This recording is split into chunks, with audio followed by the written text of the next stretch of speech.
Assalamualaikum warahmatullahi wabarakatuh. Hai adik-adik, bagaimana kabarnya? Semoga sehat selalu ya. Tetap di rumah dan jaga kesehatan. Perkenalkan, nama saya Sufi Aulia Ramadhani.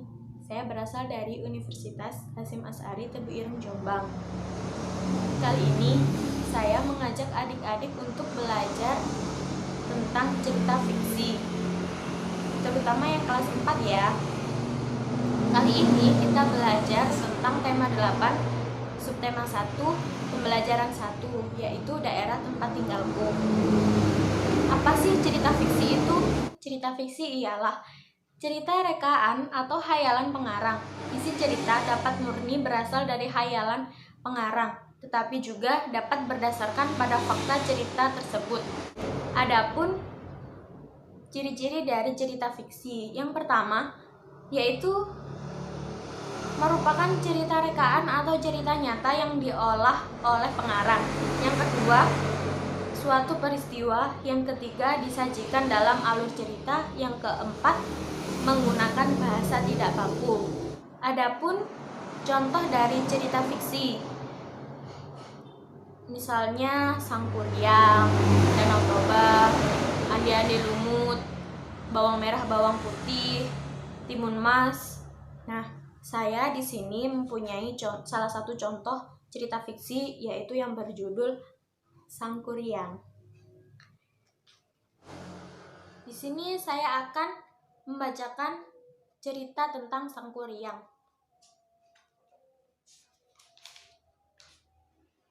Pada zaman dahulu, di sebuah kerajaan makmur bernama Parahyangan, tersebutlah seorang putri cantik bernama Dayang Sumbi. Ia senang sekali menenun kain. Suatu hari, Dayang Sumbi sedang menenun kain di teras istana.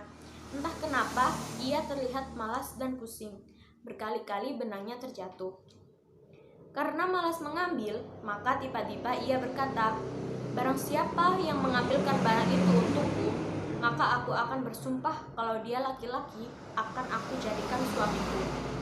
Selang beberapa lama, betapa terkejutnya Dayang Sumbi tatkala yang mengambil benangnya ialah Tumang, anjing istana yang terkenal sakti. Dayang Sumbi tak dapat menarik sumpahnya. Ia pun akhirnya menikah dengan Tumang, anjing sakti milik istana.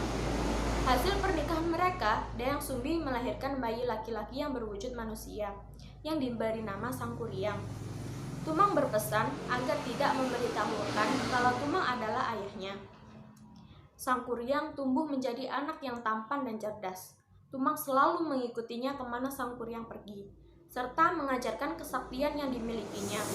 Mereka selalu bersama-sama, termasuk ketika Sang Kuryang berburu ke hutan. Tumang selalu mengikutinya. Suatu hari, Dayang Sumbi menyuruh Sang Kuryang berburu binatang untuk pesta di istana. Ia akhirnya pergi bersama Tumang. Sampai hari gelap, Sang Kuryang pun belum mendapatkan hasil buruan. Karena ia jengkel, ia membunuh Tumang dan menyerahkan daging buruannya kepada ibunya untuk pesta di istana. Dayang Sumbi tidak mengetahui kalau daging itu ialah milik Tumang, suaminya, atau ayah dari Sang Kuryang. Seusai pesta, Dayang Sumbi menanyakan kepada Sang Kuryang tentang Tumang yang tak terlihat saat pesta tadi. Akhirnya Sang Kuryang mengakui perbuatannya. "Maaf ibu, aku sudah membunuh Tumang dan aku jadikan daging buruan kemarin," jawab Sang Kuryang. Dayang Sumbi sangat marah. Ia langsung memukul kepala Sang Kuryang hingga berdarah. Akibat perbuatannya, Dayang Sumbi diusir dari istana oleh sang raja. Bertahun-tahun kemudian, Sang Kuryang sudah beranjak dewasa. Ia menjadi pemuda tampan dan sakti. Ketika berburu di hutan, ia bertemu dengan Dayang Sumbi yang cantik sekali. Sang Kuryang tidak mengetahui kalau itu adalah ibunya. Sang Kuryang jatuh cinta, begitu juga Dayang Sumbi. Mereka saling jatuh cinta. Tidak butuh waktu lama, Sang Kuryang berniat untuk melamarnya. Namun ketika Sang Kuryang meminta kepada Dayang Sumbi untuk membetulkan ikat kepalanya, betapa terkejutnya Dayang Sumbi ketika mengetahui ada luka di kepala Sang Kuryang. Luka yang ia ciptakan dulu saat ia memukul Sang Kuryang. Dayang Sumbi bersedia dinikahi Sang Kuryang dengan memenuhi beberapa syarat yang harus dipenuhi. Pertama, Ia meminta pemuda itu untuk membendung sungai Citarum, membuat sebuah sampan besar untuk menyeberang sungai itu.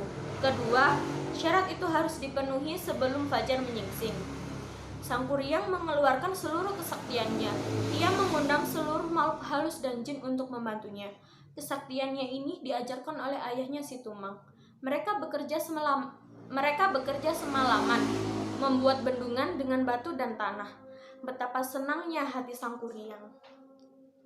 Saat semua sudah terbendung, Sang Kuryang pergi ke hutan untuk menebang pohon raksasa untuk dijadikan perahu yang besar.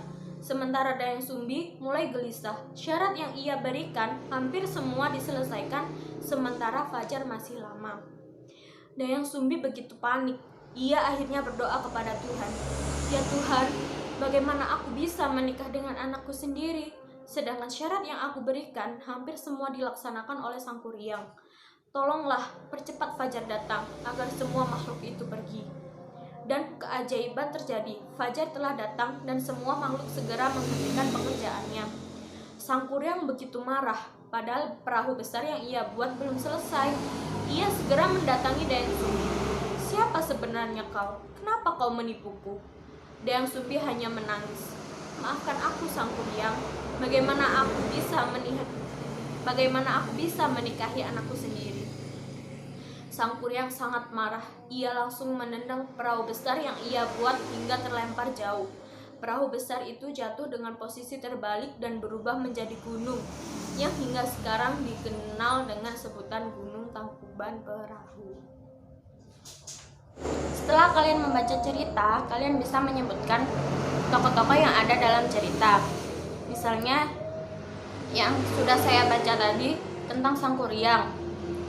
Ada 4 tokoh dalam cerita tersebut, yaitu yang pertama Dayang Sumbi, Sang Kuryang, Tumang, si anjing istana yang terkenal sakti, dan makhluk halus. Bagaimana adik-adik? Mudah kan? Kalian bisa mempraktekkannya atau mempelajarinya sendiri di rumah dengan membaca buku cerita-cerita fiksi lainnya. Sekian dari saya, semoga bermanfaat. Assalamualaikum warahmatullahi wabarakatuh.